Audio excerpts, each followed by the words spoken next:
So ఏం జరుగుతుందో కొండా ఎపిసోడ్పై సర్వత్రా ఉత్కంఠ.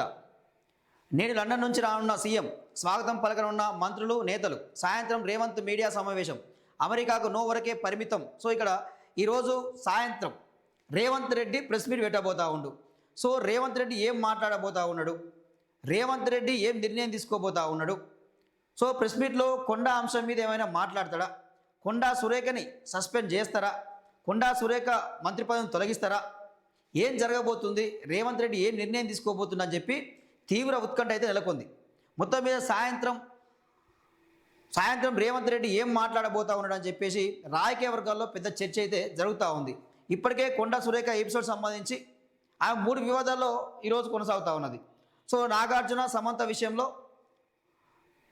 మొదటి విషయం, రెండో విషయం చూసుకుంటే ఆమె ఓఎస్డి ఓ కేసు విషయంలో, ఇక మూడో విషయం చూసుకుంటే ఆమె కూతురు సుష్మితా పటేల్ చేసిన వ్యాఖ్యలు, డైరెక్ట్గా రేవంత్ రెడ్డి మీద చేసిన వ్యాఖ్యలు. సో దీని అన్నిటికీ సంబంధించి కాంగ్రెస్ పార్టీ ఎమ్మెల్యేలు పెద్ద ఎత్తున ఆమె మీద కంప్లైంట్ ఇచ్చారు. సో ఆమెని మంత్రి పదవి నుంచి తొలగించాలి, పార్టీ నుంచి సస్పెండ్ చేయాలి అని చెప్పి పెద్ద ఎత్తున మాత్రం ఆమె మీద కంప్లైంట్ ఇవ్వడం ప్రతిరోజు ఈ ఎపిసోడ్ జరుగుతూ ఉంది. సో మరి కొండా సురేఖని పార్టీ నుంచి తొలగిస్తే సో మరి ఆమె ఏం నిర్ణయం తీసుకోబోతా ఉంది, ఆమె దారి ఎక్కడ మరి బీజేపీ వైపు పోతుందా, బీఆర్ఎస్ వైపు పోతుందా, ఏం నిర్ణయం తీసుకోబోతుందా అనేది రాజకీయ వర్గాల్లో పెద్ద హాట్ టాపిక్గా మారిపోయింది. సో ఇక్కడ ఖర్గేతో సురేఖ భేటీ, బెంగళూరుకు వెళ్ళి కలిసిన మంత్రి 15 నిమిషాల పాటు సమావేశం. కాంగ్రెస్ని, గాంధీ కుటుంబాన్ని విమర్శించలేదని చీఫ్కు వివరణ. పార్టీకి, సీఎంకు వ్యతిరేకంగా మాట్లాడడం సరికాదన్న ఖర్గే. క్రమశిక్షణ కమిటీకి వివరణ ఇవ్వాలని సూచన. 2 సార్లు ఇచ్చానన్న మంత్రి. సో నేను 2 సార్లు ఇప్పటికే వివరణ ఇచ్చిన, నా కూతురు మాటలకు నాకు ఎలాంటి సంబంధం లేదు. సో ఆమె మాట్లాడితే నాకెందుకు షోకాస్ నోటీస్ ఇచ్చారని చెప్పి నేను వివరణ ఇచ్చిన అని చెప్పి ఆమె ఒక క్లారిటీ ఇచ్చింది. సో ఇక్కడ విషయం ఏంటంటే సీఎం ఎలా స్పందిస్తారన్న దానిపై ఆసక్తి. ముఖ్యమంత్రి తిరిగి వచ్చాక మాట్లాడతానన్న మంత్రి కొండా సురేఖ. ఆమె క్షమాపణ చెప్పాలంటున్న విప్పులు, సో ఎమ్మెల్యేలు. సో ఇక్కడ విషయం ఏంటంటే ఇక్కడ మొత్తం రేవంత్ రెడ్డి ఈరోజు ప్రెస్ మీట్లో ఏం మాట్లాడుతారనేది ఉత్కంఠ జరుగుతూ ఉంది. ఇక ప్రధానమైన విషయం చూసుకుంటే ఇంకా సో ఈరోజు ఇంకో ప్రధానమైన విషయం ఏంటంటే ప్రజలారా 1 మినిట్.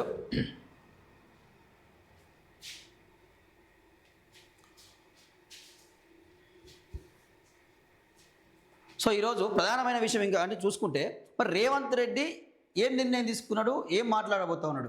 సో రేవంత్ రెడ్డి కూడా లండన్ నుంచి తిరిగి వచ్చిన తర్వాత అన్ని విషయాల మీద నేను మాట్లాడతా, అన్ని విషయాల మీద నేను స్పందిస్తా అని చెప్పి ఈరోజు మాట్లాడుతూ ఉన్నాడు. సో ఇక్కడ విషయం చూసుకుంటే సో ఇక్కడ ధిక్కార స్వరాలకు కళ్ళెం వేసేది ఎవరు, కాంగ్రెస్లో నేతల మధ్య సమన్వయం కుదిర్చే లీడరే లేడా అంటూ మనం ఇక్కడ చూస్తూ ఉన్నామండి. సో ఇక్కడ ఇప్పటికే కొండా సుష్మిత ఏకంగా రేవంత్ రెడ్డి మాత్రం ఫుట్బాల్ ఆడింది. ఇక్కడ మునుగోడు ఎమ్మెల్యే రాజగోపాల్ రెడ్డి ఆయన టైం దొరికినప్పుడల్లా ఆయన క్రికెట్ ఆడుతూ ఉన్నాడు ఆయన. సో ఇక్కడ చిన్నారెడ్డి చూసుకుంటే ఆయన నేను జీవన్ రెడ్డిలాగా ఎదురు తిరుగుతా, నాకు అన్యాయం జరుగుతూ ఉంది, నాకు న్యాయం జరగకపోతే పార్టీలో ఉంటా, లేకపోతే పార్టీ వీడుతా అని చెప్తా ఉన్నాడు. సో ఇక్కడ విషయం ఏంటంటే రాజగోపాల్ రెడ్డి అంశానికి వచ్చే వరకల్లా ఆయన అవినీతి మీద మాట్లాడిండు. ఇక్కడ స్కాములు జరుగుతూ ఉన్నాయి, అవి జరగొద్దు, ఉన్నవాడు ఇంకా అవుతూ ఉన్నాడు, లేనివాడు ఇంకా లేనివాడిగా అవుతూ ఉన్నాడు. సో ఈ ప్రజాపాలనలో తెలంగాణ సంపదలో ప్రజలందరికీ సమానంగా వంచాలని చెప్పి వ్యాఖ్యలు చేసిండు. ఆయన ఏ రోజు కూడా డైరెక్ట్గా ముఖ్యమంత్రి మీద వ్యాఖ్యలు చేయలే, రాహుల్ గాంధీ మీద వ్యాఖ్యలు చేయలే, సోనియా గాంధీ మీద వ్యాఖ్యలు చేయలే. సో ఆయన సమయం దొరికినప్పుడల్లా మనం నిరుద్యోగులకు ఉద్యోగాలు ఇవ్వాలి అన్నాడు, విద్యార్థులకు ఫీజు రియంబర్స్మెంట్ ఇవ్వాలి అన్నాడు, రైతులకు న్యాయం జరగాలి అన్నాడు. సో ఆయన ఏంది, మన ప్రజాప్రభుత్వంలో ప్రజలందరూ సుఖంగా సంతోషంగా ఉండాలని చెప్పి ఆయన స్టైల్లో ఆయన మాట్లాడిండు. సో ఇక్కడ ఆయన మాట్లాడిన మాటల విషయంలో ఏమవుతుంది, ప్రభుత్వం ఎప్పుడు ఇరకాటంలో పడుతూనే ఉన్నది. సో చాలా వరకు ఏం మాట్లాడుతూ ఉన్నారు, సో రాజగోపాల్ రెడ్డికి మంత్రి పదవి దక్కలేదనే చెప్పి ఈ విధంగా మాట్లాడుతూ ఉన్నాడు అని చెప్పి చాలామంది ఈరోజు మాట్లాడుకుంటూ ఉన్నారు.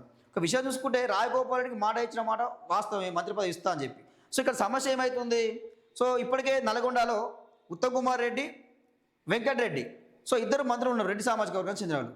మళ్ళీ వెంకటరెడ్డి వాళ్ళ అన్న. సో ఈ సమీకరణాల వల్ల రాజగోపాల్కి మంత్రి పదవి ఇవ్వలేకపోతున్నాం అని చెప్పి సో అధిష్టానం చెప్తున్నట్టు సమాచారం.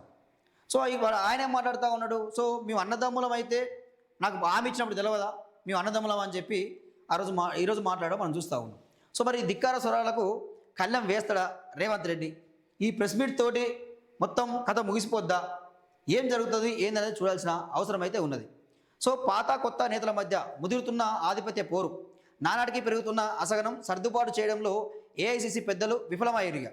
సో ఇక్కడ ఏంటంటే ఎవరికి వారే మేము సీనియర్లం, ఎవరికి వారే మేము తోపులం అనే వ్యవహారం ఇక్కడ కాంగ్రెస్ పార్టీలో కొనసాగుతుందని చెప్పి పెద్ద ఎత్తున మాత్రం మాట్లాడుతూ ఉన్నారు. ఇక్కడ విషయం ఏంటంటే సీనియర్లకు అవకాశం ఇస్తలేరు, సో కొత్త వాళ్ళకి మాత్రం అవకాశం ఇచ్చారు, కొత్త వాళ్ళకి మాత్రమే మంత్రివర్గంలో చోటు దక్కింది అని చెప్పి పెద్ద ఎత్తున మాట్లాడడం చూస్తూ ఉన్నాం. సో ఈరోజు మరి వీళ్ళ మాటల వల్ల కాంగ్రెస్ పార్టీ ఇరకాటంలో పడ్డది. సో కాంగ్రెస్ పార్టీ గ్రాఫ్ పడిపోతూ ఉంది. ఈరోజు బీఆర్ఎస్ పార్టీ గ్రాఫ్ పెరుగుతూ ఉంది వాస్తవం చెప్పాలంటే ఈ తెలంగాణ రాష్ట్రంలో. సో ఇక్కడ వీళ్ళ మాటల వల్ల కాంగ్రెస్ పార్టీ గ్రాఫ్ పడిపోయిందా, లేదంటే రేవంత్ రెడ్డి మాటల వల్ల గ్రాఫ్ పడిపోయిందా అనేది ఇక్కడ ప్రధానమైన అంశం. ఈ ప్రధానమైన అంశం ఎవరి వల్ల పడిపోయింది అన్న విషయం చూసుకుంటే, సో కాంగ్రెస్లో స్వేచ్ఛ ఎక్కువే, హద్దులు దాటితే ఎవరినైనా సహించం. కొండా సురేఖ ఇతర నేతలపై క్రమశిక్షణ కమిటీ ఏఐసిసిలదే తుది నిర్ణయం, టీపీసీసీ చీఫ్ మహేష్. సో ఇక్కడ చూడండి, రేవంత్ రెడ్డి అంటా ఉన్నాడు సో లండన్లో ఉన్నాడు ఇప్పుడు ఆయన. హైదరాబాద్ వచ్చాక మాట్లాడతా, అమెరికా పర్యటనకు కేంద్రం అనుమతి నిరాకరణపై రేవంత్ అండగా నిలిచిన పార్టీకి ప్రజలకు కృతజ్ఞతలు, తెలంగాణ రైజింగ్ను ప్రచారం చేయండి, లండన్లో తెలుగు ప్రవాసులకు పిలుపు.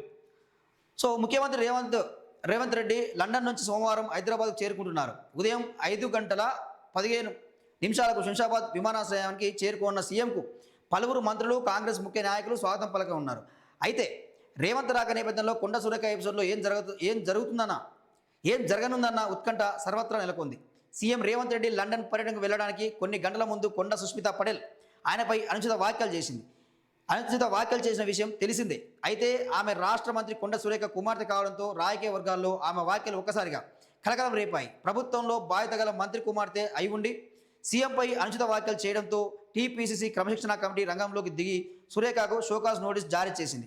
అయితే సుస్మితా పటేల్ వ్యాఖ్యలు ఆమె వ్యక్తిగతమని, తనకు షోకాజ్ నోటీస్ జారీ చేయడం సహజ న్యాయ సూత్రాలకు విరుద్ధం అంటూ సురేఖ వివరణ ఇచ్చింది.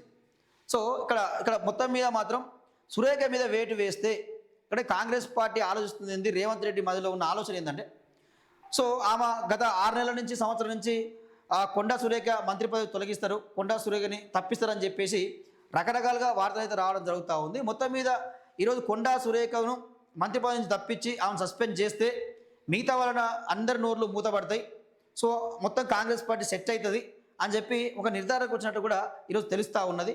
సో మరి ఈరోజు ఆమె మీద వేటు వేస్తారా, లేకపోతే మందలించి వదిలేస్తారా, ఏమనేది చూడాల్సిన అవసరం అయితే ఈరోజు అంటే తేలనుంది భౌతవ్యం. కొండ సురేఖ భౌతవ్యం అనేది ఈరోజు తేలనుంది. సో మరి పార్టీ నుంచి ఆమెని సస్పెండ్ చేస్తే, మంత్రి పదవి నుంచి తొలగిస్తే, సరే మరి ఆమె కాంగ్రెస్ పార్టీలో కొనసాగుతుందా, కాంగ్రెస్ పార్టీలో ఉంటుందా? ఆమె అవమానం జరిగింది, సో ఆమె ఉండే పరిస్థితి అయితే ఉండదు. సో ఆమె అక్కడ బీజేపీ గూటిక బీఆర్ఎస్ గూటిక పోయే అవకాశం అయితే స్పష్టంగా అనిపిస్తూ ఉన్నది.